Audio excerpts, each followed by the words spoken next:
गर्न सक्छन् अनि यता म देख्दैछु क्रिस्टल उनकै तल्लो फ्लोरमा चाहिँ अर्को एक प्लेयर लाग्दै थियो सो क्रिस्टल यहाँबाट सर्भाइभ गर्न खोज्दाखेरि भने चाहिँ उनलाई बिग ट्रबल बनिदिन सक्थ्यो बट नो निकाल्यो एटिजी फुल अन एग्रेसनमा आउँदैछ क्रिस्टलले अझै पनि ह्यान्डल गर्दै थियो होरो स्पोर्ट्सको होपलाई प्यानिक रुममा छन् भन्ने कुरा आइडिया पायो होला गरिनेछ but crystal at a min time does that grenade horror versus ATZ now the crystal and the player got taken down Moila are we witnessing the clutch नहीं यार finally और अभी तो रुको क्लाइमैक्स अभी बाकी है थर्ड पार्टी हैन नि त हां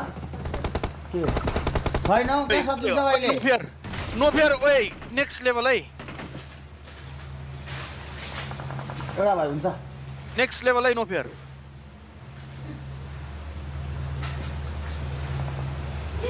छिरेन नेट छिरेन ओए ओए है ओए नो फेयर किल चोर देखि क्या हो हैन मर्यो किल के हो नाइस यार मेरो भाइ यसलाई फिनिस हान्नु पर्छ यार भाइले म्याटले हान्यो नि परबाट कस्तो सिचुएसनमा हान्दा यार नहीं बाहिर नहीं मा आइज लास्ट यो भाइ के भएको छोरो ओइ अति हानो दाइ